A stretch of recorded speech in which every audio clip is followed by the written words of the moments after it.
నమస్తే. ఆంధ్ర రాష్ట్రంలో కూటమి ప్రభుత్వం ఏర్పడి సుమారు 150 రోజులు గడిచింది. సో ప్రజాప్రభుత్వం ఉందని అందరూ చాలా అంటే చాలా ఆనందంగా ఉన్నారు. పరిపాలన సాగుతుంది. కానీ ఈ మధ్యకాలంలో మనం చూసుకుంటున్నాం ఏంటి, అరెస్టులు చాలా అంటే చాలా జరుగుతున్నాయి. కక్షపూరితంగా కొంతమంది అంటున్నారు, ఇంకొంతమంది గత ప్రభుత్వ హయాంలో వాళ్ళు చేసిన తప్పుల్ని ఎవరైతే తప్పు చేస్తారో వాళ్ళందరినీ చట్టరీత్యా మేము చర్యలు తీసుకుంటున్నామని తెలుపుతున్నారు. ఈ క్రమంలో ఆంధ్ర రాష్ట్రంలో రాజకీయాలు అనేది దేశవ్యాప్తంగా ఒక హాట్ టాపిక్గా అయితే అయిపోయి, అసలు ఆంధ్ర రాష్ట్రంలో ఏం జరుగుతుంది, ఏమైంది, ఈ ప్రభుత్వం ఏం చేస్తుంది అనే వివరాలన్నీ ఈరోజు మన స్టూడియోలో మనతో ఉన్నారు టీడీపీ రాష్ట్ర కార్యదర్శి బొబ్బూరి వెంగళరావు గారు. ఈరోజు ఆయన మాటల్లో మనం అడిగి తెలుసుకుందాం అసలు ఏం జరుగుతుందో ఆంధ్ర రాష్ట్రంలో. వెంగళరావు గారు నమస్కారం. నమస్తే. ఎలా ఉన్నారు సార్? బాగున్నానండి. మొత్తానికి ఆంధ్ర రాష్ట్రంలో ప్రజాప్రభుత్వం ఏర్పడింది, ఏమనిపిస్తున్నావు, ఎలా ఉంది మీకు? స్వతంత్రం వచ్చినట్టుంది, స్వేచ్ఛగా ఉంది, ప్రశాంతంగా ఎవరి లైఫ్ వాళ్ళు బ్రతకగలుగుతున్నారు. ఏ రోజు ఏ అక్రమ కేసులు పెడతారో, ఏ తప్పుడు కేసులు పెడతారో, ఏ అరాచకాలు చేస్తారో అనే టెన్షన్ లేకుండా ప్రశాంతంగా గడుస్తుంది గత 5 నెలల నుంచి. ఓకే. సో ఇప్పుడు రాష్ట్రంలో ప్రభుత్వం మారడంతో పాటు స్వేచ్ఛ ఇది కూడా వచ్చిందని అంటారు ఫైనల్గా? ఖచ్చితంగా. అంటే 1997లో ఇండిపెండెన్స్ వచ్చినప్పుడు మనం లేవు, మనకు తెలియదు. అంటే ఆ ఫీలింగ్ ఎలా ఉంటుంది, ఆ భావం ఎలా ఉంటుంది, ఆ రోజు ప్రజలు ఎలా సెలబ్రేట్ చేసుకున్నారు అనేది మనకు తెలియదు. ఎన్నోసార్లు ఎన్నో ప్రభుత్వాలు మారుంటాయి, కానీ మొట్టమొదటిసారి స్వతంత్రం వచ్చిన తర్వాత 75 సంవత్సరాల తర్వాత 2024లో ఆంధ్రప్రదేశ్లో వైసీపీ ప్రభుత్వం ఓడిపోయి తెలుగుదేశం కూటమి ప్రభుత్వం అధికారంలోకి వచ్చినప్పుడు ఆంధ్రప్రదేశ్ రాష్ట్ర ప్రజలు కూడా మళ్ళీ మరోసారి స్వతంత్రం వచ్చింది అన్నంతగా సంబరాలు చేసుకున్నారు, అంతగా ఆనందించారు. అంటే గత 5 సంవత్సరాల్లో జగన్మోహన్ రెడ్డి ఎంత అరాచకపు దుర్మార్గపు పరిపాలన చేశాడు అనేది అర్థం చేసుకోండి. ఓకే. మొత్తానికి ప్రభుత్వం వచ్చి 150 రోజులు గడిచిందండి. ఎలా అనిపిస్తుంది, అంటే ఎలా ఉందంటారు మీరు? ఈ 150 రోజులు పరిపాలన ఎలా ఉందంటారు? అంటే గత 5 సంవత్సరాల్లో మనకు రాజధాని లేదు, పోలవరాన్ని గాలికి వదిలేశారు, రైల్వే జోన్ గురించి అడిగే ధైర్యం చేయలేకపోయాడు. ఇవాళ కేవలం 150 రోజుల్లో మన రాజధాని మళ్ళీ అభివృద్ధి చేసే విధంగా, నిర్మాణం చేసే విధంగా ప్రణాళికలు రూపొందించారు. కేంద్రం నుంచి సహకారం మొదలైపోయింది. అదేవిధంగా పోలవరానికి సంబంధించి నిధులు దాదాపు 12,000 కోట్ల రూపాయల నిధులు ఇచ్చారు. వీలైనంత త్వరగా పోలవరం పూర్తి చేసే దిశగా ప్రభుత్వం వెళ్తా ఉంది. విశాఖ రైల్వే జోన్ శంకుస్థాపన అతి త్వరలో జరగబోతా ఉంది. కేవలం 5 నెలల కాలంలోనే లోకేష్ అన్న తన కష్టంతో, కృషితో, సమర్థతతో తను వ్యాపారవేత్తల్ని కన్విన్స్ చేసి TCS తీసుకొచ్చారు 10,000 మంది ఉద్యోగస్తులతో. అదేవిధంగా స్టీల్ ఫ్యాక్టరీ తీసుకొచ్చారు. అదేవిధంగా వివిధ కేంద్ర సంస్థల్ని పెట్టుబడి పెట్టడం కోసం ఈ రాష్ట్రానికి ఒప్పించారు. ఈ రకంగా ఇటు అభివృద్ధి ఒకవైపు చేస్తా ఉంటే మరోవైపు సంక్షేమం, పేదలకి 5 రూపాయలకే పట్టెడు అన్నం పెట్టే అన్నా క్యాంటీన్ ని ప్రారంభించారు. మహిళలకి అంటే గృహిణులకి 3 సిలిండర్లు ఏడాదికి ఉచితంగా ఇస్తామనే పథకాన్ని ప్రారంభించారు. వృద్ధులకి 4,000 రూపాయల పెన్షన్ 3,000 వస్తున్న దాన్ని అది కూడా ఆ వెయ్యి పెంచడానికి 5 సంవత్సరాలు అతను కష్టపడితే ప్రభుత్వం రాగానే ఒకేసారి 1,000 రూపాయలు పెంచి 4,000 రూపాయల పెన్షన్ ఇస్తూ ఉన్నాం. ఈ రకంగా ఒకవైపు సంక్షేమం, మరోవైపు అభివృద్ధి, 2 పరుగులు పెట్టే దిశగా మా ప్రభుత్వం ముందుకెళ్తుంది. ఓకే. అంటే ఇప్పుడు 150 రోజులు అయిందండి ప్రభుత్వం వచ్చి, బానే ఉంది చూస్తున్నాం.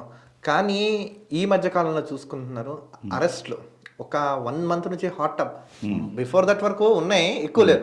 ఒక్క నెల రోజుల నుంచి సోషల్ మీడియాలో అక్కడ నుంచి మొదలెట్టారండి. ఎవరైతే సోషల్ మీడియాలో ఈ పోస్ట్ చేస్తున్నారో మొత్తం వాళ్ళందరినీ పట్టుకుని ఉక్కు పాదంలా, ఎప్పుడైతే పవన్ కళ్యాణ్ గారు హోమ్ మినిస్టర్ గారి దగ్గర మీరు అధికారం చేత కాకపోతే చెప్పండి మేము ఇన్వాల్వ్ అవుతా అని చెప్పారో అప్పటి నుంచి సోషల్ యాక్టివిస్టులు వీళ్ళందరూ, అంటే సోషల్ మీడియాలో ఉన్న వాళ్ళందరూ కదిలేరు. సో అక్రమ అరెస్టులు, ఇది అక్రమ అరెస్టులు అంటారు, లేకపోతే గత ప్రభుత్వంలో వీళ్ళు ఏమైనా తప్పు చేసిన వాళ్ళకి ఇప్పుడు చట్టరీత్యా శిక్షలు పడుతున్నాయి అంటారు? ఇవి అక్రమ అరెస్టులు కాదు. ఫస్ట్ 2 గత ప్రభుత్వంలో చేయటమే కాదు, ఈ ప్రభుత్వం వచ్చాక కూడా, ప్రభుత్వం మారాక కూడా వాళ్ళ పోకడ మార్చుకోవాలి. వాళ్ళ పోకడ మార్చుకుంటారేమో అని ఒక 4 నెలల సమయం ప్రభుత్వం ఇచ్చింది. సరే వాళ్ళు ఉన్మాదులు, అధికారం ఉందనే అధికార మదంతో అహంకారంతో మాట్లాడుంటారు. ఇకనైనా మారతారేమో, బుద్ధిగా ఉంటారేమో అని కూటమి ప్రభుత్వం కొంత వాళ్ళకి సమయం ఇచ్చింది. అయినా మార్పు రాకపోగా మరింతగా బరితెగించి వాళ్ళు అధికారంలో ఉన్నప్పుడు చంద్రబాబు నాయుడు గారిని, లోకేష్ అన్నని, పవన్ కళ్యాణ్ గారిని, లేకపోతే ప్రశ్నించే గలాలని, లేదంటే తెలుగుదేశం పార్టీలో ఉన్నటువంటి మహిళల్ని, లేదా తెలుగుదేశం పార్టీ నాయకుల కుటుంబ సభ్యుల్ని ఇష్టం వచ్చినట్టు బూతులు మాట్లాడడం, పోస్టులు పెట్టడం, మార్ఫింగ్లు చేయడం, ఇవన్నీ గత 5 సంవత్సరాల్లో కొనసాగించారు. ఇప్పుడు కూడా అవే పోకడలు పోతూ ఇంకా ఆ గ్రాఫిక్స్లే చేస్తూ, మార్ఫింగ్లు చేస్తూ, బూతులు తిడుతూ, ఇళ్లలో ఉన్న మహిళల గురించి మాట్లాడుతూ ఉంటే, చిన్న పిల్లలను సైతం వదలకుండా మాట్లాడుతుంటే ఖచ్చితంగా పవన్ కళ్యాణ్ గారు కొంత స్తబ్దతగా ఉన్నటువంటి పరిస్థితుల్లో ఆయన కొంచెం ఏదైతే ప్రభుత్వాన్ని కొంత మేల్కొల్పే విధంగా ఆయన మాట్లాడారు. ఆ తర్వాత ఇక వీళ్ళకి సమయం ఇచ్చి కూడా అనవసరం ఉపేక్షించి అనవసరం వీళ్ళలో మార్పు వచ్చేటట్టు లేదు అనుకున్న తర్వాత వేగంగా ఎవరైతే పరిధి దాటి చట్టాన్ని ఉల్లంఘించి రాజ్యాంగాన్ని గౌరవించకుండా వ్యవహరిస్తున్నారో వాళ్ళ మీదే కేసులు అవుతున్నాయి. కూటమి ప్రభుత్వాన్ని ప్రశ్నిస్తేనో, తప్పులు ఎత్తి చూపితేనో ఎవరిని అరెస్టులు చేయట్లా. కేవలం మార్ఫింగ్లు చేస్తుంటే, బూతులు తిడుతుంటే, రాజకీయాలకు సంబంధం లేని మహిళల గురించి మాట్లాడుతుంటే వాళ్ళ మీద కేసులు పెడుతున్నారు. ఓకే, ఆ దిశగా స్టార్ట్ అయిందంటారు. నెక్స్ట్ ఇప్పుడు చూడండి, జగన్మోహన్ రెడ్డి గారు నిన్న మొన్న ఈవీఎంలు ట్యాంపరింగ్ జరిగాయి, ట్యాంపరింగ్ వల్లే ప్రభుత్వం ఇక్కడ వచ్చింది, లేకపోతే మా ప్రభుత్వం వచ్చేదని చెప్తున్నాడు. ఏంటంటారు, నిజంగా జరిగిందంటారు ఈవీఎం ట్యాంపరింగ్? 151 సీట్లు జగన్మోహన్ రెడ్డికి వచ్చినప్పుడు ఈవీఎం ట్యాంపరింగ్ జరుగుంటే ఇప్పుడు కూడా జరిగిందని అతను ఊహించుకోవచ్చు. తన గెలుపు ఈవీఎంల ద్వారా వచ్చిందని అనుకుంటే ఇప్పుడు కూడా అలా భ్రమలో బతకొచ్చు. అయితే ఈవీఎంల ట్యాంపరింగ్ గురించి సీరియస్ గా ఒక మాట చెప్తాను. చెప్పండి. ఈవీఎం ట్యాంపరింగ్ చేస్తే ఎవరు చేస్తారని వీళ్ళు ఆరోపణ చేసేది కేంద్రంలో ప్రభుత్వం. అవునండి. మరి కేంద్ర ప్రభుత్వం ఇవాళ వాళ్ళకి 273 సీట్లు కావాలి అధికారంలోకి రావాలంటే. ఈ రోజు వాళ్ళు తెలుగుదేశం పార్టీ మీద, జేడీయూ మీద, జనసేన మీద, రీజనల్ పార్టీల మీద ఆధారపడి ప్రభుత్వం వచ్చే విధంగా వాళ్ళు ఎందుకు చేసుకుంటారు? అంతే కదా. కనీసం ఒక 270 సీట్లు వాళ్ళకు వచ్చేలాగా ఈవీఎంలు పెట్టుకోరా? అంటే వాళ్ళ ప్రభుత్వం రావడానికి వాళ్ళు చేయకుండా ఇక్కడ తెలుగుదేశం ప్రభుత్వం రావడం కోసం మాత్రం కేంద్రం సహకరిస్తుందా? అంతే కదా. వాళ్ళు తెలుగుదేశం పార్టీ మీద డిపెండ్ అవ్వక్కర్లేదు కదా. వాళ్ళకి పూర్తి మెజారిటీ వచ్చే విధంగా వాళ్ళు ఈవీఎంలు సెట్ చేసుకుంటారు కదా.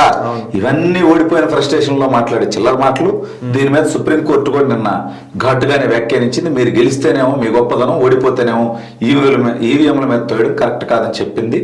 జగన్మోహన్ రెడ్డి అలాంటి ప్రజలు తను చేసినటువంటి అరాచక, దుర్మార్గ, అవినీతి, దోపిడీ పరిపాలనకు వ్యతిరేకంగా, విధ్వంసానికి వ్యతిరేకంగా ప్రజలు తీర్పిస్తే దాన్ని ఈవీఎంల మీద నెపం నెట్టి అతను ఆ భ్రమలో బ్రతికితే అతను అలాగే బతకనివ్వండి.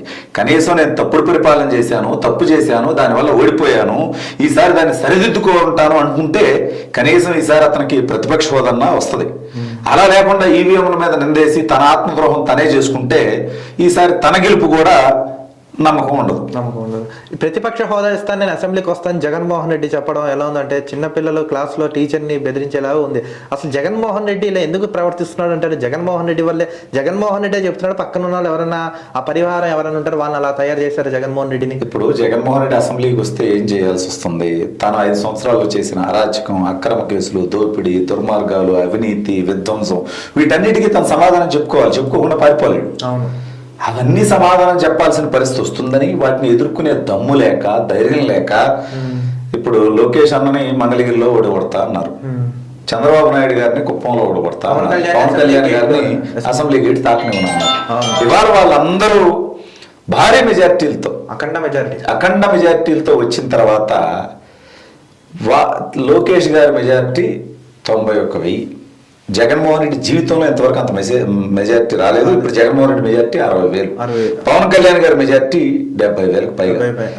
కాబట్టి వాళ్ళ మొహాల్లోకి చూసేటువంటి ధైర్యం లేక, అసెంబ్లీకి వచ్చి వాళ్ళు అడిగే ప్రశ్నలకు సమాధానం చెప్పే దమ్ము లేక ఇలా తోక ముడిసి దాక్కొని నాకు ప్రతిపక్ష నేత హోదా కావాలంటారు. నిన్నే మహారాష్ట్రలో ఎన్నికలు జరిగాయి, రిజల్ట్ వచ్చాయి, 2 రోజులు అయింది. అక్కడ ప్రతిపక్ష నేత హోదా కావాలి అంటే 29 సీట్లు కావాలి, 288 ఉన్నాయి కాబట్టి 20 సీట్లే శివసేనకు వచ్చాయి, హైయెస్ట్ అపోజిషన్లు. కాబట్టి అక్కడ మహారాష్ట్రలో ఇప్పుడు ప్రధాన ప్రతిపక్ష నేత ఉండే పరిస్థితి లేదు. అలా అని మేము అసెంబ్లీకి పోము అని చెప్పి శివసేన అంటుందా? అనట్లేదే. భారత పార్లమెంట్లో 2014 నుంచి 2024 వరకు కాంగ్రెస్ పార్టీకి 55 స్థానాలు రాలేదు. ఫస్ట్ 44 వచ్చినాయి, ఆ తర్వాత 50 వచ్చినాయి. వాళ్ళకి 55 రాలేదు.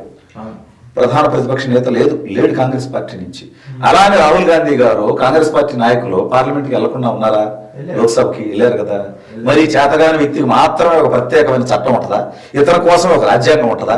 కాలయాపన చేయడం కోసం వీడు ఏదో కోర్టులో ఏదో తీర్పు వస్తుందని వీడు ఆగుతున్నాడు అని అతన్ని ఇంకా ఉన్మాదంతో, కులపిచ్చితో, మతగజ్జితో ఇంకా అతన్ని సమర్థించేటువంటి వ్యక్తుల్ని కన్విన్స్ చేయడం కోసం ఆ కోర్టులో కేసేసాడు. కానీ ఈ దేశంలో జరగంది, ఇతర రాష్ట్రాల్లో జరగంది, మన రాష్ట్రంలో మాత్రం జరగాలి అని కోర్టు కూడా తీర్పిస్తుందా? ఇవ్వదు కదా. అది అతనికి తెలుసు. కాలయాపన చేయడం కోసం ఈ చిల్లర మాటలతో టైం గడుపుతున్నాడు. సార్ ఇప్పుడు చూసుకోవచ్చు, ఈ ప్రభుత్వం వచ్చిన తర్వాత వాళ్ళు చెప్పారు జగన్మోహన్ రెడ్డి అసెంబ్లీకి వచ్చినా కూడా మేము వాళ్ళకి కొంచెం సమయం ఇస్తాం, ప్రశ్నిస్తాం, మాట్లాడతాం. కానీ జగన్మోహన్ రెడ్డి రాకుండా వెనకాలను కూడా అతను పంపించట్లేదంటే ఇప్పుడు 11 స్థానాలు ఇచ్చి కూర్చోబెట్టారు జనాలు. ఇలానే చేస్తారే పొద్దున ఒక్క స్థానాన్ని పరిమితం అవ్వచ్చు, లేకపోతే పార్టీ భూస్థాపితం అవ్వచ్చు. కనీసం అతనికి ఆయన మేలుకు ఎప్పుడు జ్ఞానోదయం అవుతున్నాడు. ఇంత మూర్ఖపు ధోరణంగా ఎందుకు వెళ్తున్నాడని నాకు అదే జరుగుతుంది. ఇప్పుడు ఇతనితో పాటు ఆ పార్టీకి 11 మంది శాసనసభ్యులు ఉన్నారు. ఆ నియోజకవర్గ సమస్యలు శాసనసభలో చర్చిస్తారని, వాటికి పరిష్కారాలు లభిస్తాయని ఆ ప్రజలు వీళ్ళని గెలిపించారు. అయితే ఇప్పుడు వాళ్ళు శాసనసభకి రానప్పుడు ఆ నియోజకవర్గ శాసనసభ్యులుగా ఉండడానికి వాళ్ళకున్న అర్హత ఏంటి? ఏ రకంగా ప్రభుత్వం దగ్గర నుంచి జీతభత్యాలు తీసుకుంటారు? నేను శాసనసభ్యుడిగా ఈ నియోజకవర్గ సమస్యల్ని శాసనసభలో ప్రస్తావిస్తాను, ప్రశ్నిస్తాను, పోరాటం చేస్తాను, ఈ సమస్యల పరిష్కారానికి కృషి చేస్తానని ప్రజలకు మాటిచ్చి వీళ్ళు ఎమ్మెల్యేలు అయ్యారు. శాసనసభకు రానప్పుడు వాళ్ళకి ఎందుకు ఆ 11 మంది రాజీనామా చేస్తే శాసనసభకు వెళ్ళి ఆ నియోజకవర్గాల సమస్యలు ప్రస్తావించి వాటి పరిష్కారానికి పనిచేయగలిగిన వాళ్ళు శాసనసభకి వెళ్తారు. వీళ్ళకి వెళ్ళే ఉద్దేశం లేనప్పుడు వాటికి రాజీనామా చేసేయండి. అలా మీరు రావద్దు, మీకు ఇష్టం లేకపోతే ఓకే రాజీనామా చేయండి. ఇంకో 11 మంది వెళ్తారు. ఎవరు వెళ్తారు? ప్రజలు ఎవరిని గెలిపిస్తే వాళ్ళు వెళ్తారు. అప్పుడు వాళ్ళే శాసనసభలో ఈ నియోజకవర్గాలకు ప్రాతినిధ్యం వహిస్తారు. శాసనసభకు వెళ్ళినప్పుడు మీరు మళ్ళీ ఎమ్మెల్యేలుగా ఉంటాం ఎందుకు? నెక్స్ట్ ఇంకొకటి చూడండి, ఇప్పుడు చంద్రబాబు నాయుడు గారు అంటున్నారు అమరావతి శాశ్వత రాజధానిగా ఉంటుందని. అమరావతిలోనే మేము పెట్టుబడులు కానీ అన్ని బాగుంటుంటారు. ఏ అంటే అమరావతి, పి అంటే పోలవరం, ఏపీ అంటున్నారు. పోలవరం కనీసం ఈ టీడీపీ హయాంలో ఇప్పుడైనా కనీసం అవుతున్నా? పోలవరం చెప్పిన దాంట్లో ఒకటి, అమరావతికి మొత్తం పెట్టుబడులు తెస్తాను, అమరావతి అభివృద్ధి చేస్తాను అలా. అమరావతి రాజధాని. పెట్టుబడులు రాష్ట్రంలో ఉన్న ప్రతి జిల్లాకి, ప్రతి నియోజకవర్గానికి వచ్చే విధంగా చేస్తా ఉన్నాం. గతంలో కియాని తీసుకెళ్లి అనంతపురంలో పెనుగొండ నియోజకవర్గంలో పెట్టాం. ఇప్పుడు స్టీల్ ఫ్యాక్టరీ వస్తే అనకాపల్లి దగ్గర పెడుతున్నాం. ఈ రకంగా పెట్టుబడులు, అభివృద్ధి రాష్ట్రం అంతా ఉంటుంది. అమరావతి రాజధానిగా ఉంటుందని చెప్పారు. ఒకటి. పోలవరం విషయానికి వస్తే ఈ టర్మ్ కంప్లీట్ అయిపోయే లోపు పోలవరం కంప్లీట్ గా పూర్తి చేసి నిర్వాసితులందరికీ కూడా వాళ్ళకి ఇవ్వాల్సినటువంటి పరిహారం ఇచ్చి పూర్తి స్థాయిలో పోలవరాన్ని 100% 2029 లోపు పూర్తి చేస్తాం. అదేవిధంగా అమరావతిని కూడా 2029 నాటికి మొదటి దశ. ఎందుకంటే ఇవాళ హైదరాబాద్ హైటెక్ సిటీ గురించి అందరూ మాట్లాడుకుంటున్నారు, కానీ అదేం 5 సంవత్సరాల్లో 10 సంవత్సరాల్లో అవలా, ఒక 25 సంవత్సరాలు 30 సంవత్సరాలు పట్టింది. అలాగే అమరావతి కూడా రాబోయే 20-25 సంవత్సరాల్లో మహానగరంగా వృద్ధి చెందుతుంది. రాష్ట్రానికి ఒక ప్రధాన ఆదాయ వనరుగా తయారవుతుంది. ఇవాళ తెలంగాణలో 60% ఆదాయం ఒక హైదరాబాద్ లో వస్తుంది. ఇది జిల్లాలకి లేకపోతే పథకాలకి రాష్ట్రం మొత్తానికి పంచిపెట్టగలిగినటువంటి పరిస్థితి ఉంది. అదేవిధంగా మనకు కూడా అమరావతి అలా అవ్వడానికి 20-25 సంవత్సరాలు సమయం పడుతుంది. కానీ ఫస్ట్ ఫేజ్ 2029 ఎన్నికల్లోపే పూర్తి చేసి రెండో ఫేజ్ పనులు కూడా ట్రాక్ లోకి తీసుకొస్తాం ఖచ్చితంగా 2029 నాటికి. ఓకే, నెక్స్ట్ కేంద్ర ప్రభుత్వాన్ని సాధించే స్థాయిలో ఇప్పుడు ఈ ప్రభుత్వం ఉంది, కానీ స్పెషల్ స్టేటస్ ఎందుకు తేలేకపోతున్నా అసలు మీ ప్రభుత్వం? అసలు ఒకటండి, శాసించే స్థాయి ఇలా అంతా ఏం లేదు. పొత్తు పెట్టుకొని గెలిచాం. వాళ్ళు ఇప్పుడు ఇవాళ ఆంధ్రప్రదేశ్ రాష్ట్రానికి ఇవ్వాలంటే బీహార్ కావాలంటుంది, బెంగాల్ కావాలంటుంది, ఇంకోటి కావాలంటుంది. ఇవాళ అమరావతి విషయంలో 15,000 కోట్ల రూపాయలు వాళ్ళు గ్రాంట్గా ఇప్పించారు. సరే అది లోను అది ఇది అని చెప్పి వైసీపీ విమర్శించవచ్చు, కానీ ఒక రాష్ట్ర రాజధాని కోసం, నిర్మాణం కోసం 15,000 కోట్లు గతంలో ఏ కేంద్ర ప్రభుత్వం ఇవ్వలేదు. ఇవాళ కేంద్ర ప్రభుత్వం ఇచ్చింది అంటే అది చంద్రబాబు నాయుడు గారి సమర్థత వల్లనే. అదేవిధంగా పోలవరానికి ఒకేసారి గత 5 సంవత్సరాలు జగన్మోహన్ రెడ్డి పోలవరాన్ని పడుకోబెడితే 12,000 కోట్ల రూపాయలు నిధులు శాంక్షన్ చేయించి పరుగులు పెట్టించే విధంగా చంద్రబాబు నాయుడు గారు చేస్తున్నారు. రైల్వే జోన్ హామీ ఇచ్చి 10 సంవత్సరాలు అయితే గత 5 సంవత్సరాల్లో వాళ్ళు కనీసం నోరెత్తకపోతే ఇప్పుడు శంకుస్థాపన చేసే స్థితికి వచ్చేసింది.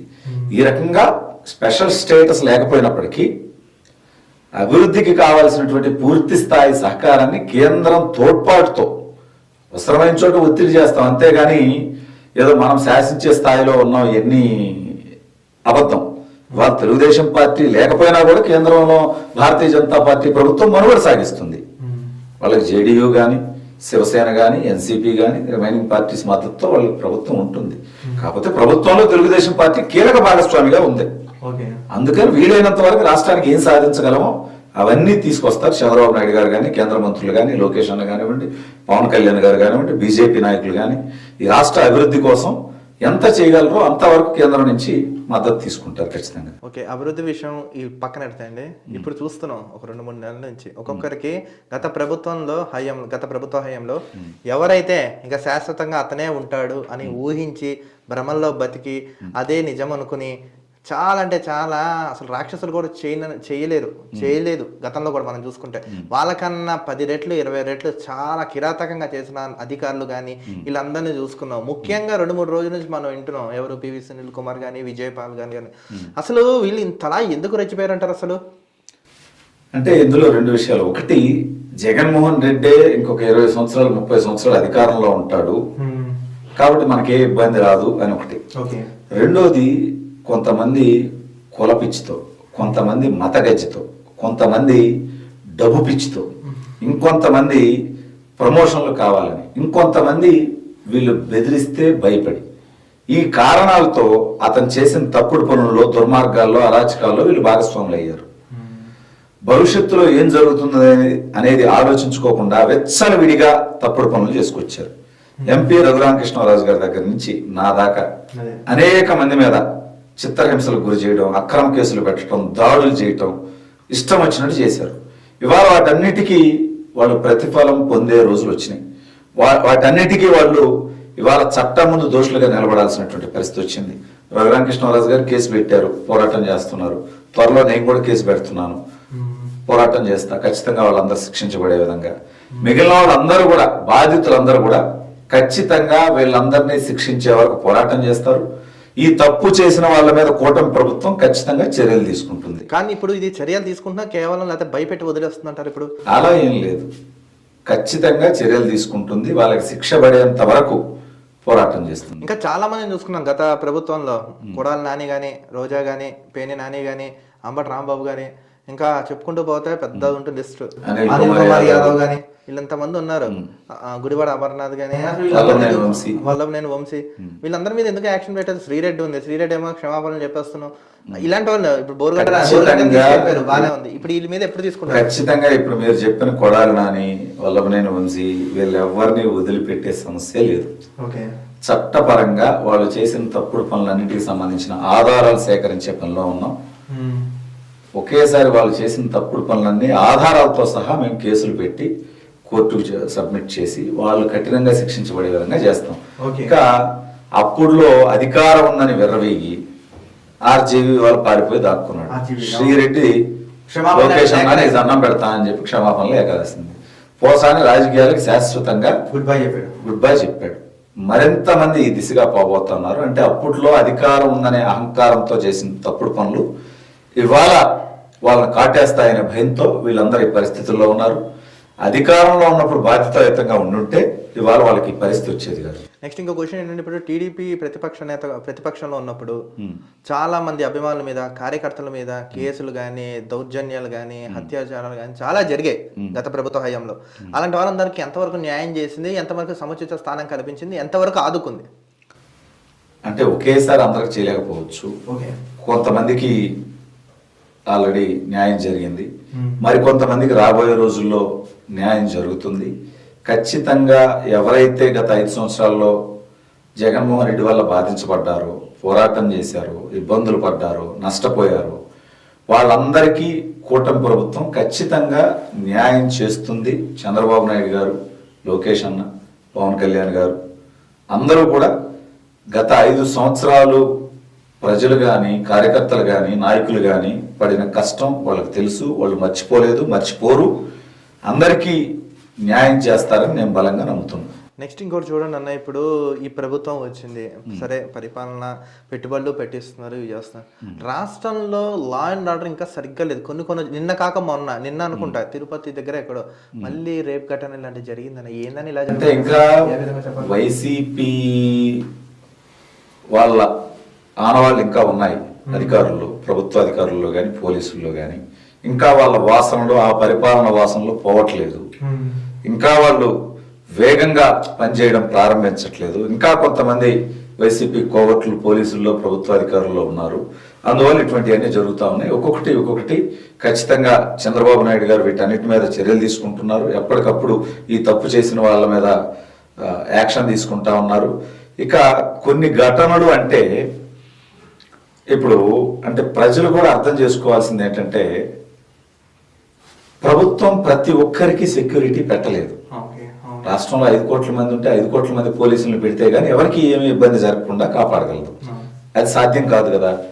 వీలైనంత వరకు ప్రభుత్వం చర్యలు తీసుకుంటుంది, ప్రజలు కూడా కోఆపరేట్ చేయాలి. ఇప్పుడు గంజాయి లాంటివి సాగుతున్నాయంటే కొన్ని చోట్ల అక్కడ ప్రజల భాగస్వామ్యంతోనే కదా, వాళ్ళే చర్యలు తీసుకోవాలి. అటువంటి వాటిని జరగనివ్వకూడదు. అదేవిధంగా డ్రగ్స్ దందాలు నడుస్తూ ఉన్నాయి. భారతదేశంలో ఎక్కడ దొరికినా కేంద్రంగా వైజాగ్ లేకపోతే ఆంధ్రప్రదేశ్ అడ్డగా ఉంది. అలా తయారు చేసి పెట్టాడు జగన్మోహన్ రెడ్డి. అన్నిటి మీద ప్రజల్లో కూడా చైతన్యం వచ్చి ప్రజలే ప్రభుత్వం దృష్టికి వీటిని తీసుకొచ్చి ఇటువంటి వాటన్నిటిని కట్టడి చేస్తే వీలైనంత వరకు నేరాలు అదుపులోకి వస్తాయి. వాటి కోసం ప్రభుత్వం చిత్తశుద్ధితో పనిచేస్తుంది. ప్రజల భాగస్వామ్యం కూడా ఉంటే మరింత మంచి పరిపాలన అందించగలుగుతాం. ఇప్పుడు చూసుకుంటున్నాం, గత ప్రభుత్వ హయాంలో కూడా ప్రశ్నించే గొంతులు, ముఖ్యంగా మీరు, మీ ఛానల్ ఘర్షణ మీడియా ఇలాంటి ఛానల్ చాలా పోరాడే. మీ మీద అక్రమ కేసులు, భయాందోళనకు గురి చేశారు, తీసుకెళ్లారు. ఈ సోకాల్లో ఇప్పుడు ఎవరైతే ఉన్నారో ఈ పివి సునీల్ కుమార్ కానీ, విజయపాల్ కానీ, అలాంటి సమయంలో అప్పుడు ఏం జరిగింది సార్? కొంచెం చెప్పగలరా? అసలు ఏం జరిగింది అప్పుడు? అంటే 2019లో తెలుగుదేశం పార్టీ ఓడిపోయిన తర్వాత నేను వైసీపీ నాయకులు ఏదైతే చంద్రబాబు నాయుడు గారిని, లోకేష్ అన్నని ఇష్టం వచ్చినట్లు మాట్లాడుతుంటే వాళ్ళకి వాళ్ళ స్థాయిలో సమాధానం చెప్పడం కోసం నేను ఈ ఘర్షణ మీడియా అనే యూట్యూబ్ ఛానల్ స్టార్ట్ చేసి వాళ్ళ మీద పోరాటం చేయడం స్టార్ట్ చేశాను. 2020లో ఫస్ట్ కేసులు పెట్టారు. పెట్టిన తర్వాత నేను పార్టీ పెద్దలతో, లోకేష్ అన్నతో మాట్లాడి ఇక ఆంధ్రప్రదేశ్లో ఉంటే ఖచ్చితంగా ఇక కేసులు, అరెస్టులు, దాడులు నిత్యకృత్యం అవుతాయనే ఆలోచనతో నేను బెంగళూరు షిఫ్ట్ అయ్యి అక్కడి నుంచి వీడియోలు చేస్తూ వస్తున్నాను. 2022 ఆగస్టు 25వ తేదీ నేను అమరావతి తెలుగుదేశం పార్టీ ఆఫీస్కి వచ్చి అక్కడి నుంచి హైదరాబాద్ వస్తున్న క్రమంలో రాత్రి 10 గంటల సమయంలో ఆర్టీసీ బస్సులో నేను వస్తుంటే 10-11 గంటల టైంలో నన్ను సిఐడి వాళ్ళు బస్సు ఆపి అరెస్ట్ చేసి సిఐడి ఆఫీస్కి తీసుకొచ్చారు. విజయవాడ, గుంటూరు సిఐడి రీజనల్ ఆఫీస్కి తీసుకొచ్చారు. అప్పటికి దాదాపు 1:30 దాకా అయింది టైం, రాత్రి. అప్పటికే దారిలో వచ్చేటప్పుడే నన్ను కొట్టడం కోసం ఏర్పాట్లు చేసుకోవడం, అదనపు పోలీసుల్ని పిలిపించుకోవటం, ఇదంతా వాళ్ళు ఫోన్లో మాట్లాడుకుంటున్నారు. నాకు అర్థమవుతుంది. 1:30కి మేము అక్కడ రీచ్ అయితే నైట్ 4 వరకు నన్ను రకరకాల ప్రశ్నలు వేశారు. నువ్వు ఎందుకు చేస్తున్నావు, ఎవరు ఇస్తున్నారు నీకు స్క్రిప్ట్, నీకు ఏమైనా డబ్బులు ఇస్తున్నారా, నీ బ్యాక్గ్రౌండ్ ఏంటి, ఫ్యామిలీ బ్యాక్గ్రౌండ్ ఏంటి, నీ ఎడ్యుకేషనల్ బ్యాక్గ్రౌండ్ ఏంటి, అసలు నువ్వు ఎందుకు ఈ వీడియోలు చేయాలనుకుంటున్నావు, ఎందుకు చేసావు, జగన్మోహన్ రెడ్డి మీద ఎందుకు చేసావు, ఇట్లా రకరకాల ప్రశ్నలు వేశారు. నైట్ 4 o'clock వరకు. 4 గంటలకి ఇంకా కొడతారేమో అనుకున్నా. అంటే కారులో అక్కడ ఉన్నాయి మనుషులు, 5-6 మంది ఉన్నారు. ఎందుకో సడన్ గా వాళ్ళకి ఏం ఇన్స్ట్రక్షన్ వచ్చిందో తెలియదు. ఎవరు పంపించారంటారా ఇన్స్ట్రక్షన్స్? మీరు ఎవరు అనుకుంటున్నారు? అయితే పోలీసుల్లో పివి సునీల్ ఇచ్చి ఉండాలి, లేకపోతే సజ్జల రామకృష్ణారెడ్డి, జగన్మోహన్ రెడ్డి డైరెక్షన్లో వచ్చి ఉండాలి. సో 4 అప్పుడు ఇక వాళ్ళు పడుకున్నారు. నన్ను కూడా అక్కడ ఒక టేబుల్ ఉంటే ఆ టేబుల్ మీద పడుకోమని చెప్పారు.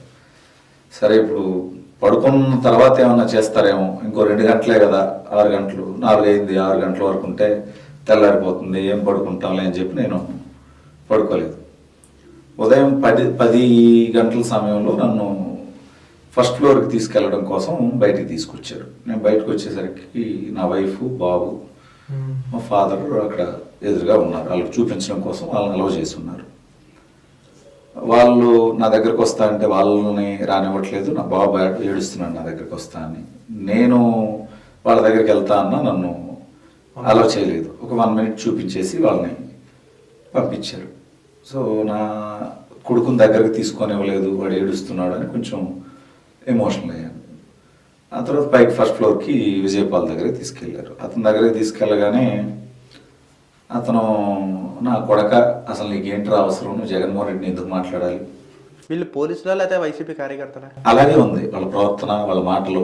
జగన్మోహన్ రెడ్డిని మాట్లాడితే చట్టపరంగా నేను చేసింది తప్పు అయితే కేసులు పెట్టాలి, అరెస్ట్ చేయాలి, కోర్టు సబ్మిట్ చేయాలి.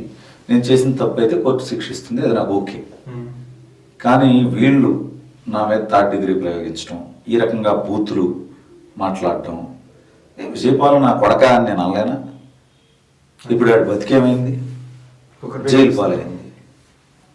ఒక ఉన్నతమైనటువంటి స్థానానికి ఎదిగి, చిన్న స్థాయి నుంచి అంత చదువుకొని ఒక అడిషనల్ ఎస్పీ స్థాయికి ఎదిగి ఇవాళ తప్పుడు పనులు చేసి జైలుకి వెళ్ళినందుకు సిగ్గుతో కుంచుకుపోవద్దు అతను. అసలు ఇంకెవడన్నా అయితే బతకడానికి కూడా ఇష్టపడ్డా సరే ఆయన్ని పక్కన పెడదు. విపరీతంగా నువ్వు నా కొడగా జగన్మోహన్ రెడ్డి మీద ఎందుకు మాట్లాడాలి, నువ్వు వైసీపీ నాయకుల్ని మంత్రులు ఎందుకు మాట్లాడతావు, నువ్వు నీకేం అవసరం, చంద్రబాబు గారు వచ్చి నిన్ను ఇప్పుడు కాపాడతాడా, లోకేష్ గారు వచ్చి ఇప్పుడు నిన్ను కాపాడతాడా, ఏం పీకుతారు వాళ్ళు, నా కొడుకుని తీసుకెళ్ళి పక్కన రూమ్లో తీసుకెళ్ళి కొట్టండి అని అన్నాడు. ఓకే అంటే పక్కన రూమ్లో ఒక 15 నిమిషాలు అన్న రూమ్లో ఉంచారు. అక్కడ కర్రలు, తాడులు అన్నీ ఉన్నాయి, కొడతారు అనుకున్నా. ఒక 15 నిమిషాలు ఆగి మళ్ళీ కొట్టకుండానే కిందకి గ్రౌండ్ ఫ్లోర్కి తీసుకొచ్చారు.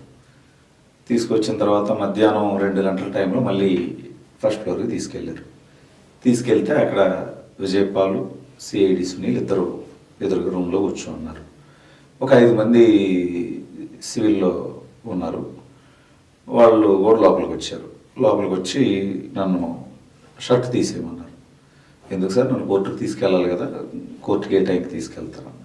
నా కొడుకు నువ్వు షర్ట్ తీస్తావా లేదా, నువ్వు తీయకపోతే మమ్మల్ని తన్ని తీయమంటావా అన్నారు. సరే రూమ్లో ఉన్నా, వాళ్ళ కస్టడీలో ఉన్నా, నేను చేయగలిగింది ఏం లేదు. షర్టు తీసేసి పక్కన పెట్టాను. షర్టు తీసేసిన తర్వాత మోకాళ్ళ మీద కూర్చోమన్నారు. మోకాళ్ళ మీద కూర్చోబెట్టి 2 చేతులు ఇలా దగ్గర పెట్టి చేతులకి ఇక్కడ తాడు కట్టి ఇలా పైకి పెట్టారు. చేతులు పైకి పెట్టి ఇక్కడ 2 చేతులకి తలకి మధ్యలో కర్ర పెట్టారు. కర్ర పెట్టి తల అటు ఇటు పైకి కిందకి ఊపకుండా లేదా చేతులు కూడా కదిలించకుండా అలా పెట్టి కొట్టడం మొదలు పెట్టారు. చేతి వేళ్ళకి ఇక్కడ కరెంట్ షాక్ పెట్టడం, ఈ చేతికి కట్టున్న తాడుని ఇంకా బాగా చేసి, ఎందుకంటే వాళ్ళ శాడిజం అది, వాళ్ళకి పైనుంచి వచ్చిన ఇన్స్ట్రక్షన్ అది. ఇక ఇప్పుడు మనం కొట్టిన దెబ్బలకి పెట్టే భయానికి వీడు బయటికి వెళ్ళి ఇంక మాట్లాడకూడదు అంటే అంత చిత్రహింసలకు గురి చేసి భయపెడితే మాట్లాడడం అని కంటిన్యూస్గా విజయపాల్ ఇక తిడుతూనే ఉన్నాడు. నా కొడక ఇప్పుడు చంద్రబాబు వచ్చి నిన్ను కాపాడతాడా, లోకేష్ గారు వచ్చి ఏం పీకుతాడు, నువ్వు జగన్మోహన్ రెడ్డి మీద వీడియోలు చేస్తావా, నువ్వు ఇంకొకసారి బయటికి వెళ్ళి జగన్మోహన్ రెడ్డి మీద వీడియోలు చేసావంటే నిన్ను చంపేస్తాం, ఇంకోసారి అరెస్ట్ చేస్తాం, ఈసారి చంపేస్తాం, ఎవడు నీకు దిక్కు అని రకరకాలుగా ఇక తిడుతూనే ఉన్నాడు విజయపాల్ కంటిన్యూస్గా. చంద్రబాబు నాయుడు గారిని, లోకేష్ అన్ని, నన్ను, నా కొడుకుల కోసం నువ్వు వీడియోలు చేస్తావా, వాళ్ళు నీకేమన్నా చేస్తారనుకుంటున్నావా, ఏం పీకుతారు వాళ్ళు, నీ పార్టీలో నీకంటే పెద్దవాళ్ళని చాలామందిని కొట్టాం, ఏం పీకగలిగారు వాళ్ళు, ఎంపీ రఘురామకృష్ణరాజుని కొట్టాం, ఏం పీకాడు వాడు, ఏమన్నా పీకాడా, నీ బతుకేంటి, నువ్వెందుకు మాట్లాడాలి, నువ్వు బయటికి వెళ్ళి ఇంకా మాట్లాడకూడదు, మాట్లాడితే ఈసారి ఇంకా ఘోరంగా ఉంటుంది, అసలు చంపేస్తాం అని బెదిరిస్తూ ఇలా ఒక అరగంట సేపు అలా కొట్టారు. అరగంట తర్వాత ప్యాంటు కూడా తీసేయమన్నారు, తీసేసారు. తీసేసిన తర్వాత ఇంకొక హాఫ్ అన్ అవర్ 2 కింద కూర్చోబెట్టారు. కింద కూర్చోబెట్టి 2 కాళ్ళు, ఈ కాలు ఇటు, ఈ కాలు ఇటు, 2 కాళ్ళు ఇలా గట్టిగా చీల్చి ఆ కాలు మీద ఒకరు, ఈ కాలు మీద ఒకరు కూర్చొని పైన వేళ్ళకి కరెంట్ షాక్ పెడుతూ కంటిన్యూస్గా ఇంకొక హాఫ్ అన్ అవర్ కొట్టారు. మేము కొట్టామని నువ్వు జడ్జి ముందు చెప్తావా, జడ్జి ముందు చెప్తే ఏం పీకుతారు, ఇంతకుముందు కూడా చాలా మందిని కొట్టాం, వాళ్ళు ఏం పెగ్గలిగారు అన్నారు. అది కూడా నేను జడ్జి గారికి కూడా చెప్పాను. జడ్జి ముందుకు తీసుకెళ్ళినప్పుడు అక్కడికి చెప్పాను, ఇలా జడ్జి కూడా ఏం పెగలేదు అని అన్నారనేది నేను అక్కడ కూడా చెప్పాను. నువ్వు బయటికి వెళ్ళి వీడియోలు చేసావంటే నేను చంపేస్తాం, నువ్వు పొద్దున్న నీ కొడుకుని చూసి ఎమోషనల్ అయ్యావు కదా, నువ్వు కనుక బయటికి వెళ్ళి జగన్ మీద మళ్ళీ వీడియోలు చేస్తే నీ కొడుకు కూడా ఉండడు, నీ ఫ్యామిలీ మొత్తాన్ని నాశనం చేస్తాం, నువ్వు బయటికి వెళ్ళి వీడియోలు చేసావంటే, లేదా మేము కొట్టామని జడ్జి ముందు చెప్పావంటే నేను చంపేస్తాం, నువ్వు చెప్పకూడదు, నువ్వు బయటికి వెళ్ళి వీడియోలు చేయకూడదు, నువ్వు వీడియోలు చేయాలనుకుంటే వైసీపీకి అనుకూలంగా చెయ్యి, మేము చెప్తాం సీఎం గారికి, నీకేం కావాలంటే అది చేస్తాను, నీకు డబ్బులు కావాలంటే డబ్బులు ఇస్తారు, ఏం కావాలంటే అది చేస్తాను. నువ్వు బయటికి వెళ్ళి వీడియోలు చేయాలనుకుంటే అది వైసీపీకి అనుకూలంగా ఉండాలి, తెలుగుదేశం మీద చేయాలి అంటే, లేదు నేను బయటికి వెళ్ళాక ఇంకా వీడియోలు నేను చేయను. కొడుతూ ఉంటే సునీల్ ఒక 3-4 సార్లు మధ్యలో ఈ 1 అవర్ పీరియడ్లో ఒక 3-4 సార్లు తన ఫోన్తో వీడియోలు తీసుకున్నాడు. తీసుకున్నాడు. తర్వాత మొత్తం 1 అవర్ కొట్టిన తర్వాత వదిలేసి ఇక లేచి అటు ఇటు రూమ్లో నడవమని చెప్పారు. లేచి నడవాలంటే అసలు కాళ్ళు అసలు 2 కాళ్ళు ఇలా స్ట్రైట్గా రావట్లా, దగ్గరికి రావట్లా, చేతులే ఇట్లా వంకరలు పోయి ఇలా ఇలా షేక్ అవుతుంది, వణుకుతున్నాను. నువ్వు లేచి నిలబడకపోతే, లేచి నడవకపోతే మళ్ళీ కొడతావు అంటున్నారు అక్కడి నుంచి. నడవాల్సిందే. చివరికి ఇక శక్తి అంతా కూడా తీసుకొని లేచి మెల్లగా ఇలా ఇలా అవుతూనే నడవలేకపోయినా మెల్లగా కాలు అలా అలా అలా తీసుకొని, కాలు తీసుకొని అలా ఒక 20 నిమిషాలు అటు ఇటు నడిస్తే కానీ నేను స్టేబుల్గా కొంచెం నిలబడలేకపోయాను. అప్పటికి కొంచెం నిలబడే స్టేజ్కి వచ్చాను. అప్పుడు కూడా చేతులు కాళ్ళు అంతా షేక్ అవుతూనే ఉన్నాయి, బట్ నిలబడగలిగాను. ఆ తర్వాత నన్ను కిందకి తీసుకొచ్చారు. ఫస్ట్ ఫ్లోర్కి తీసుకొచ్చిన తర్వాత ఒక 2 అవర్స్ గ్యాప్ ఇచ్చి అప్పుడు జీజీహెచ్కి తీసుకెళ్ళారు, గుంటూరు ప్రభుత్వ ఆసుపత్రికి. అక్కడికి తీసుకెళ్ళి మెడికల్ టెస్టులు చేయించాలి అంటే అక్కడ ఉన్న సూపరింటెండెంట్ ప్రభావితమ్మ వచ్చి నేనున్న రూమ్లోకి వచ్చింది, కనీసం తలెత్తి చూడలేదు. టేబుల్ మీద పేపర్ ఉంది, ఆవిడ వచ్చి కూర్చొని పేపర్ మీద నో ఇంజురీస్ అని రాసి సంతకం పెట్టేసి వెళ్ళిపోయింది. చూడకుండానే వైద్యం చేశారు. వైద్యం కాదు అసలు, నాకేదో నేను మెడికల్గా ఫిట్గా ఉన్నానా లేదా అసలు ఏం చూడకుండానే నో ఇంజురీస్ అని చెప్పి రాసి వెళ్ళిపోయింది. ఏం ఇబ్బంది లేదని రాసి వెళ్ళిపోయిన తర్వాత మళ్ళీ నన్ను సిఐడి ఆఫీస్కి తీసుకెళ్ళారు. సిఐడి ఆఫీస్కి తీసుకెళ్ళి ఒక 2-3 అవర్స్ అక్కడ మళ్ళీ నువ్వు జడ్జి ముందు చెప్పకూడదు, చెప్తే నువ్వే ఇబ్బంది పడతావు, చెప్తే ఈసారి మళ్ళీ తీసుకొచ్చి చంపేస్తాం, ఇట్లాగే బెదిరిస్తూ నువ్వు జడ్జి ముందు ఎట్టి పరిస్థితుల్లో చెప్పకూడదు అని బెదిరిస్తూ అక్కడ సిఐ శ్రీనివాసరావు అని ఉన్నాడు. అతను వైట్ పేపర్ల మీద నాతో సంతకాలు పెట్టించుకున్నాడు. దాంతోపాటు ఫేక్ స్టేట్మెంట్స్ రాసుకొని వాటి మీద సంతకం పెట్టమన్నారు. నేను సంతకం పెట్టే క్రమంలో అక్కడ రాసింది నేను 2-3 లైన్స్ చదివాను. నేను వైసీపీ వాళ్ళని ఎవరినో డబ్బులు డిమాండ్ చేశానని, దొంగ అక్రమ కేసులు, ఆ డబ్బులు ఇవ్వకపోతే చంపేస్తానని బెదిరించానని రాసి సంతకం పెట్టుకున్నారు. సరే ఇవన్నీ నేను ఎక్కడ చేశాను ఏంటిది అంటే, అరే నా కొడగా నువ్వు ఇప్పుడు సంతకం పెడతావా లేకపోతే పెట్టించమంటావా అంటే, సంతకం పెట్టకపోతే మళ్ళీ కొడతాను. సరే చేయగలిగింది ఏముంది, ఇక వాళ్ళ ఇష్టం, వాళ్ళు ఏమన్నా రాసుకుని అని చెప్పి ఇక సంతకాలు పెట్టేసి పెట్టిన తర్వాత నైట్ 9కి నన్ను జడ్జి గారి దగ్గర తీసుకొచ్చారు. వాళ్ళ ఇంటికి తీసుకెళ్ళారు, జడ్జి గారి ఇంటికి తీసుకెళ్తే అక్కడ తెలుగుదేశం కార్యకర్తలు, నాయకులు అందరూ దాదాపు 200 మంది 300 మంది అక్కడ గ్యాదర్ అయి ఉన్నారు. వాళ్ళలో నాయకులు వచ్చి నన్ను జీజీహెచ్కి తీసుకెళ్ళేటప్పుడే నన్ను కొట్టారనేది అర్థమైపోయింది. నేను నడవలేకపోవడం ఇవన్నీ జనాలకు అర్థమైపోయింది. అప్పుడు లొకేషన్ వాళ్ళ ద్వారా చెప్పించారు, నీకు ఏదైతే జరిగిందో అది నువ్వు ధైర్యంగా జడ్జి గారి ముందు చెప్పు, ఆ తర్వాత నేను చూసుకుంటా, నువ్వు ధైర్యంగా ఉండు అని చెప్పి నాయకులతో చెప్పారు. వాళ్ళు నాకు వచ్చి లోకేష్ గారు చెప్పారు అని చెప్పారు, ధైర్యంగా ఉండి నువ్వేం భయపడద్దు, నీకు ఏం జరిగి ఉంటే అది జడ్జి గారి ముందు చెప్పారు. నేను ఇక జరిగింది ఏంటి, గంట సేపు నన్ను ఎలా కొట్టారు, ఏం తిట్టారు, ఏం మాట్లాడారు ఏంటి అనేది మొత్తం జడ్జి గారికి చెప్పాను. ఆవిడ అంతా రికార్డ్ చేసుకున్నారు. రికార్డ్ చేసుకొని మళ్ళీ మెడికల్ టెస్టులు చేయమని చెప్పి మళ్ళీ గవర్నమెంట్ హాస్పిటల్కి పంపించారు. నైట్ 12కి అట్లా గవర్నమెంట్ హాస్పిటల్కి తీసుకెళ్ళారు. మార్నింగ్ 6 వరకు అన్ని రకాల టెస్టులు చేసుకుంటూ వచ్చారు. మొత్తం ఈసీజీలని, బ్లడ్ టెస్ట్లని, స్కిన్, ఎముకలు అన్ని రకాల టెస్టులు చేసుకుంటూ వచ్చాడు. మళ్ళీ అప్పుడు ఆవిడే ఉన్నారా డాక్టర్? అప్పుడు ఆ టైంలో లేరు, అప్పుడు వేరే డాక్టర్స్ ఉన్నారు. ఒక్కొక్క డాక్టర్ ఒక్కొక్క టెస్టులు చేశారు. అప్పుడు నన్ను ఆల్మోస్ట్ ఒక 1 అవర్ ఇక్కడ చేతులకి కట్లు కట్టేస్తున్నారు కాబట్టి ఇక్కడ చెయ్యి వాచి కొంచెం బ్లడ్ అట్లా క్లాట్ అయ్యి అట్లా ఉంది. అలాగే కాళ్ళకు కూడా కొంచెం లైట్గా దెబ్బలు కనిపిస్తున్నాయి. అవి ఆ 2-3 డాక్టర్లు చెక్ చేసిన 7-8 మందిలో ఒక 2-3 డాక్టర్లు అది రాశారు. చిన్న చిన్న ఇంజ్యూరీస్ ఉన్నాయి, సంథింగ్ ఏదో అతని మీద అటాక్ జరిగింది అన్నట్టుగా రాశారు. మళ్ళీ మార్నింగ్ ఆ రిపోర్ట్ పంపించాల్సింది మళ్ళీ ప్రభావతి. మళ్ళీ మార్నింగ్ ఆ రిపోర్ట్లు అన్నీ పక్కన పెట్టేసి మళ్ళీ నో ఇంజ్యూరీస్ అని చెప్పి మళ్ళీ రాసి పంపించింది. మళ్ళీ జడ్జి గారి ముందుకు తీసుకెళ్ళారు. నన్ను next day morning evening afternoon తీసుకెళ్ళారు 2-3 టైంలో. వెళ్ళినప్పుడు అక్కడ జరిగింది చెప్పారు. నన్ను ఇలా కొట్టారు, నన్ను ఇంత పెయిన్స్ ఉన్నాయి, ఇంత బాధ ఉంటే ఒక ఇంజక్షన్ ఇవ్వలేదు, ఒక ట్యాబ్లెట్ ఇవ్వలేదు, నన్ను మొన్న రాత్రి అంతా నిద్రలేదు, ఈరోజు రాత్రి అసలు నన్ను నిద్రపోనివ్వలేదు, 2 days 48 hours ఒక్క సెకండ్ కూడా నాకు నిద్ర లేదు, ఫుడ్ పెట్టలేదు. అలాగే వాళ్ళంతా ఫేక్ రిపోర్ట్లు ఇస్తున్నారు, నాకు ఈ రిపోర్ట్ల మీద నమ్మకం లేదు. రఘురామకృష్ణరాజు గారిని పంపించినట్టుగా ఆర్మీ హాస్పిటల్ కన్నా రిఫర్ చేయండి, లేదంటే ఏదన్నా రెప్యూటెడ్ ప్రైవేట్ హాస్పిటల్కి రిఫర్ చేయండి మెడికల్ టెస్టుల కోసం అని చెప్పాను నేను. ఎందుకంటే అక్కడైతే జెన్యున్గా రిపోర్ట్ వస్తుందనే ఉద్దేశంతో. బట్ జడ్జి గారికి ఆవిడ రిపోర్ట్లో ఏమున్నా లేకపోయినా ముందు రోజు రాత్రి గంట సేపు ఆవిడ నన్ను మీరు నేను కూర్చున్నంత దూరంలో చూశారు. ఆవిడ నన్ను ఏ రకంగా ఫిజికల్గా హెరాస్ చేస్తారనేది వాళ్ళకి అర్థమైంది. అందుకే మళ్ళీ ఆ హాస్పిటల్కి రిఫర్ చేయడం అన్నీ లేకుండా అతన్ని మీరు ఎలా ఫిజికల్గా టార్చర్ చేశారో, ఎలా హెరాస్ చేశారో అర్థమవుతుంది. మీరు 386 సెక్షన్ డబ్బులు డిమాండ్ చేశాడని, చంపేస్తారని బెదిరించాడని, 7 years అబోవ్ శిక్ష పడేలా ఉంటే అరెస్ట్ చేయడం కోసం మీరు ఇది ఫేక్గా పెట్టారని నాకు అర్థమవుతుంది. ఈ సెక్షన్ నేను కొట్టేస్తున్నాను, మీరు కావాలంటే 41 నోటీస్ ఇవ్వండి, లేదా వ్యక్తిగత పూచికత్తు తీసుకోండి, నేను రిమాండ్ రిజెక్ట్ చేస్తున్నానని చెప్పారు.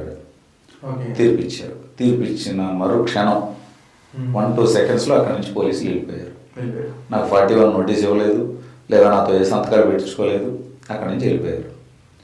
వాళ్ళు అనుకున్న టార్గెట్ అయిపోయింది. నన్ను ఏదో జైలుకి పంపించడం, నోటీస్ ఇవ్వడం ఇవన్నీ కాదు వాళ్ళు అనుకున్న టార్గెట్. నన్ను తీసుకెళ్ళాలి, కొట్టాలి, బెదిరించాలి, అది అయిపోయింది. ఇక అందుకని అక్కడే వదిలేసి వెళ్ళిపోయారు. కానీ ఇది ఎవరి డైరెక్షన్లో నడిచింది అనుకుంటారు మీరు? ఖచ్చితంగా జగన్మోహన్ రెడ్డి, సజ్జల రామకృష్ణారెడ్డి, ఆ రోజు డీజీపీగా ఉన్నటువంటి వ్యక్తి, అలాగే సిఐడి సునీల్, వీళ్ళ డైరెక్షన్లోనే జరిగింది. ఓకే. ఎన్ని రోజులు ఉన్నారు సార్ మీరు అక్కడ? మీకు ఇవన్నీ జరిగాయి ఎన్ని రోజులు? 2 days కస్టడీలో ఉన్నా. ఓకే. అంటే ప్రశ్నించిన గొంతులను సైతం నొక్కాలని చూసిన వాళ్ళు ఇప్పుడు ఊపిరి ఆడక ఉక్కిరి బిక్కిరి అవుతున్నారు బయట తిరిగి. ఆ రోజు నేను ఏ రకమైన మార్ఫింగ్లు చేయలే, ఏ రకమైన మహిళల్ని నేను తిట్లా, ఏ అకారణంగా ఏ వైసీపీ నాయకుడిని నేను తిట్లా. వాళ్ళు ఎవరన్నా చంద్రబాబు నాయుడు గారినో లోకేష్ అన్నో గట్టిగా మాట్లాడితే అదే స్థాయిలో వాళ్ళకి సమాధానం చెప్పా, అంతే తప్ప నాకు నేనుగా నేను ఏ వైసీపీ నాయకుడిని కానీ ఎవరిని కానీ నేను మాట్లాడలా. వీళ్ళ తప్పుల్ని ఎత్తి చూపినందుకు, వీళ్ళ అరాచకాన్ని ప్రశ్నించినందుకు, వీళ్ళ అవినీతిని ప్రశ్నించినందుకు నా మీద కేసులు పెట్టి చిత్రహింసలకు గురి చేస్తే, ఇవాళ వాళ్ళు ఇష్టం వచ్చినట్టు మాట్లాడుతుంటే వాళ్ళ మీద కేసులు పెట్టకూడదు, వాళ్ళని జైలుకి పంపించకూడదు అంటే ఎలా? అంతే కదా.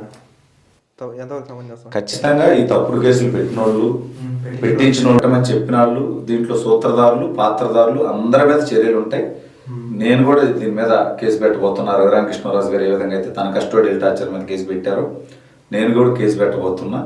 నా కేసులో ఎవరెవరైతే భాగస్వాములు అయ్యారో వాళ్ళందరినీ కట్టి. ఇప్పుడు సోషల్ మీడియాలో ట్రెండ్ అవుతుందండి, చెప్తున్నారు చాలా మంది, వెంగళరావు గారు ఇవన్నీ మేము చేయలేదు, వైసీపీ వాళ్ళు ఇదేమి ఆయన ఏం చేయలేదు, కేవలం ఆయన ప్రమోషన్ కోసం మాత్రమే ఆయన ఇలా చెప్పుకుంటున్నారని వాళ్ళు చెప్తున్నారు. నిజం అంటారా అబద్ధం అంటారా? ఏం చెప్తారు వాళ్ళకి సమాధానం? ఇవన్నీ చేయకపోతే నేను ఈరోజు చెప్పుకోవట్లా, 2.5 సంవత్సరాల తర్వాత, 2.5 సంవత్సరాల ముందే జరిగిన రోజే కొన్ని గంటల్లోనే నన్ను జడ్జి గారి ముందుకు తీసుకెళ్ళినప్పుడే నేను ఈ విషయం చెప్పాను. జడ్జి గారు తను రాసిన రికార్డ్స్లో, నా కేసు రికార్డ్స్లో ఇప్పుడు నేను చెప్పింది అంతా ఉంటుంది.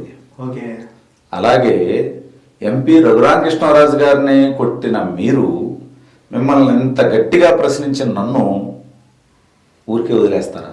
ఊరికే వదిలేయటానికి నన్ను అర్ధరాత్రి 11 గంటలకు వచ్చి కోదాడ దాకా ఒక కారు వేసుకొని వచ్చి నన్ను అరెస్ట్ చేయాల్సిన అవసరం ఏంటి?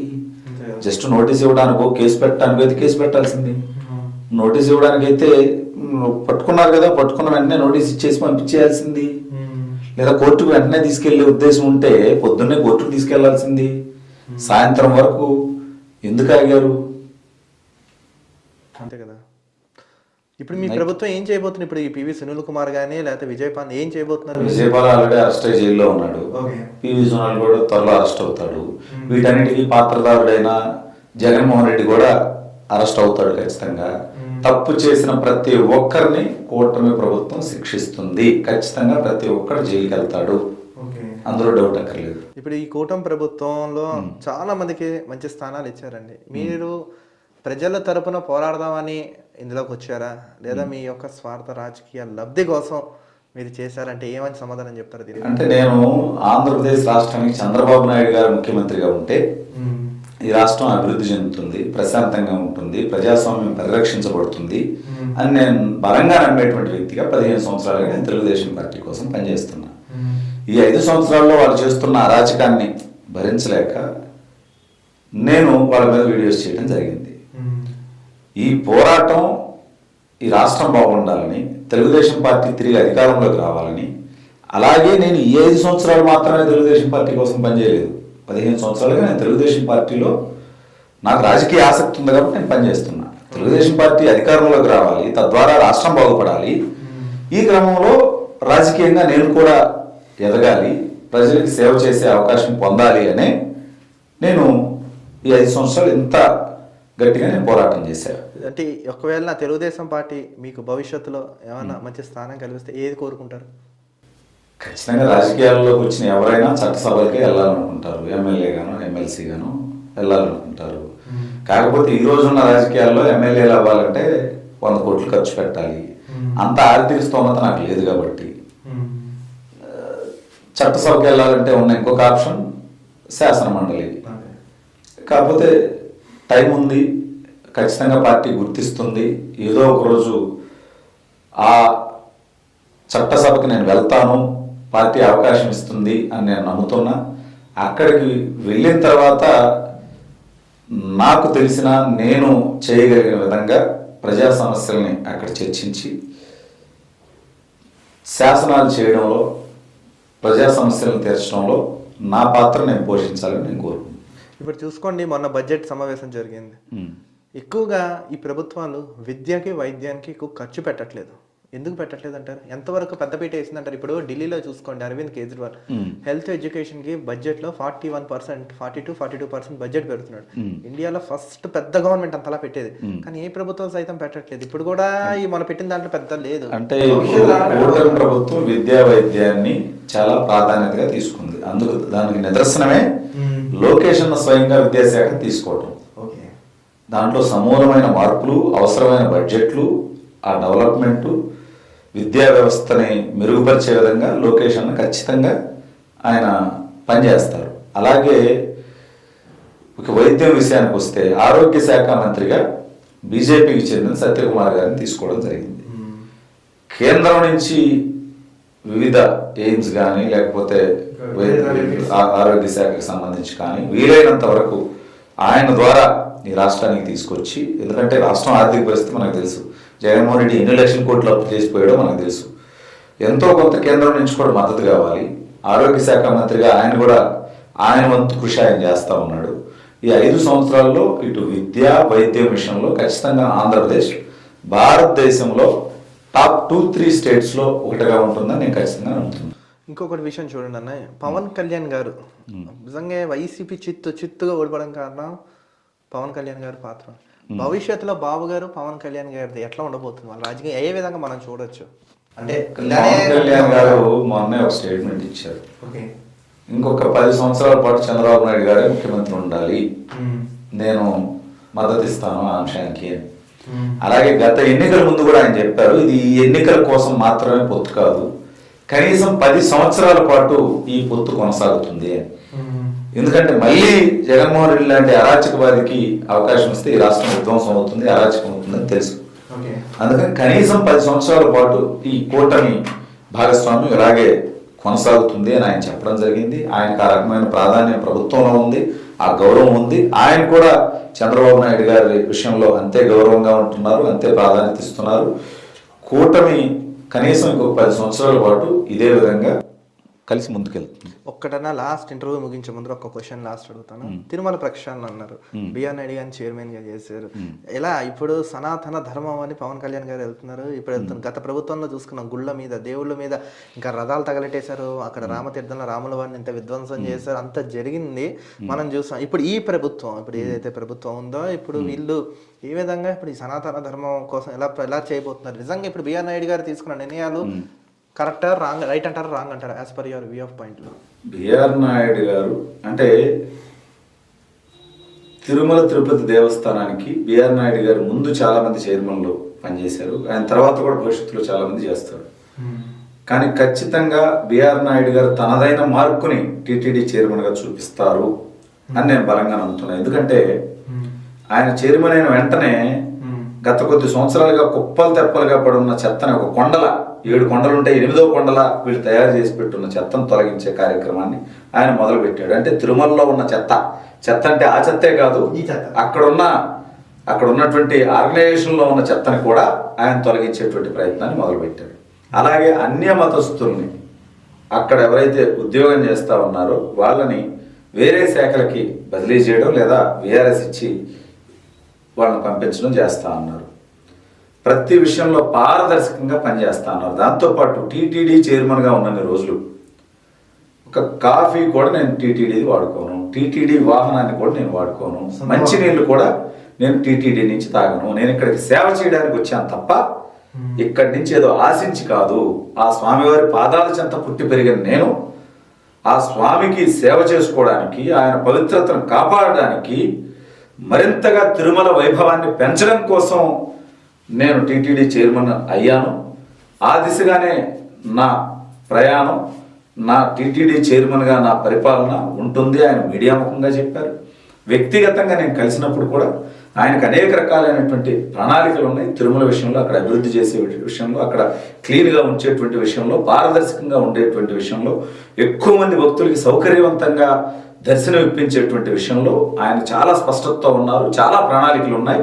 మీరు చూస్తారు రాబోయే 2 సంవత్సరాల్లో తిరుమల తిరుపతి దేవస్థానానికి సంబంధించినటువంటి ప్రతిష్ట మరింత పెంచే విధంగా బిఆర్ నాయుడు గారు టీటీడీ చైర్మన్గా ఆయన కాలాన్ని అక్కడ వినియోగిస్తారు. ఇప్పుడు ఒక 5 ర్యాపిడ్ క్వశ్చన్స్ అడుగుతాం సార్, స్ట్రైట్గా సమాధానం. AP CM Nara Chandrababu Naidu, visionary. Nara Lokesh గారు, డైనమిక్. పవన్ కళ్యాణ్ గారు, trend setter. Jaganmohan Reddy, 420. KA Paul, comedian. మీరు వెంకటరావు గారు, ఫైటర్. చాలా స్ట్రైట్గా భలే చెప్పారండి. ఇంటర్వ్యూ ముగించే లోపల ఈ ఇంటర్వ్యూ ద్వారా రాష్ట్ర ప్రజలకి, ప్రజానీకానికి మీరు ఏం చెప్పాలనుకుంటున్నారా? ఒక లాస్ట్ మీరు ఒక మాట్లాడి. నేను నిన్న 2024 ఎన్నికల్లో ఏదైతే రిజల్ట్ వచ్చిందో దాని మీద నేనైతే సంతోషంగా లేను. ఎందుకు అంటే జగన్మోహన్ రెడ్డికి 11 సీట్లు ఇచ్చారు, కూటమికి 164 సీట్లు ఇచ్చారు, ఓకే. కానీ ఇంకా ఆ దుర్మార్గుడిని, ఆ అరాచకవాదిని, ఆ 420ని, ఆ అవినీతి పరుణ్ణి 39% ప్రజలు నమ్ముతున్నారు. అతనికి 39% ఓట్లు వచ్చినాయి. ఈ 39% ఓటర్లకు నేను చేసే విన్నపం ఒకటే, జగన్మోహన్ రెడ్డి అనే అరాచకవాదిని, దుర్మార్గుడిని దయచేసి మీరు నమ్మొద్దు. మీకు తెలుగుదేశం పార్టీ నచ్చకపోతే, జనసేన పార్టీ నచ్చకపోతే, బీజేపీ నచ్చకపోతే మీరు కేఏ పాల్ కొట్టేసుకోండి, కాంగ్రెస్ పార్టీ కొట్టేసుకోండి, కమ్యూనిస్టులకు వేసుకోండి, నోటాకి వేసుకోండి, లేదా ఇండిపెండెంట్లకు వేసుకోండి, ఏ పార్టీకైనా వేసుకోండి. జగన్మోహన్ రెడ్డి లాంటి విధ్వంసకారుడికి మాత్రం దయచేసి ఓటు వేయొద్దు. మళ్ళీ జన్మలో అతన్ని నమ్మొద్దు. మరోసారి అతన్ని ముఖ్యమంత్రిని చేసుకుంటే ఈ రాష్ట్రం 50 సంవత్సరాలు వెనక్కి వెళుతుంది అనేది నేను రాష్ట్ర ప్రజలకి, నేను ఆ ఒక్క విషయంలో చాలా బలంగా, గట్టిగా నేను రాష్ట్ర ప్రజలకి సూటిగా చెప్పాలనుకుంటున్నా. దయచేసి నేను ఎందుకు చెప్తున్నానంటే అతని మీద ద్వేషంతో కాదు. అతను ఒక రాజధాని నిర్మించుంటే నేను ద్వేషించాల్సిన అవసరం లేదు, పోలవరం పూర్తి చేస్తుంటే నేను ద్వేషించాల్సినటువంటి అవసరం లేదు. రాజ్యాంగాన్ని, ప్రజాస్వామ్యాన్ని అపహాస్యం చేస్తూ అక్రమ కేసులు పెట్టి దాడులు, దాష్టికాలు చేయకపోతే అతను నేను ద్వేషించాల్సినటువంటి అవసరం లేదు. రాష్ట్రాన్ని అభివృద్ధి చేసుంటే, ప్రజా సంక్షేమం కోసం పనిచేస్తుంటే, ప్రజాస్వామ్యబద్ధంగా పరిపాలన చేస్తుంటే నేను ఈ మాటలు మాట్లాడేవాడిని కాదు. అతను చేసినటువంటి విధ్వంసం, అరాచకం, ప్రజాస్వామ్యాన్ని తొంగలో తొక్కడం, రాజ్యాంగాన్ని అపహాస్యం చేయటం లాంటి దుర్మార్గపు పరిపాలన ప్రజాస్వామ్యంలో కరెక్ట్ కాదు. అందులో 2024 సంవత్సరంలో ఉన్నాం. మనం ఏమి ఆటవిక పాలనలో లేము. ఈ సమయంలో ఎట్లాంటి ఫ్యాక్షనిస్టు హత్యలు చేసేటువంటి బ్యాక్గ్రౌండ్ కలిగినటువంటి దుర్మార్గుడు అధికారంలో ఉండటానికి అనర్హుడు. కాబట్టి దయచేసి వచ్చే ఎన్నికల్లో మాత్రం మీరు జగన్మోహన్ రెడ్డికి మాత్రం ఓటు వేయొద్దు అని చెప్తాల్సుకున్నాను. చూశారు కదా విఎస్ వెంగళరావు గారు చాలా అంటే చాలా చక్కగా వివరంగా సూటిగా సుత్తు లేకుండా క్లియర్గా చెప్పారు. ఆయన యొక్క విలువైన సమయాన్ని కేటాయించి మీ యొక్క విలువైన సమయాన్ని కేటాయించి మా వ్యూవర్స్ అందరికీ కేటాయించినందుకు మీకు మరొకసారి ధన్యవాదాలని. మీరు ఏదైతే అనుకుంటున్నారో భవిష్యత్తులో అవన్నీ నెరవేరాలని జరగాలని మేము కూడా మనస్ఫూర్తిగా కోరుకుంటూ నమస్కారం. Thank you.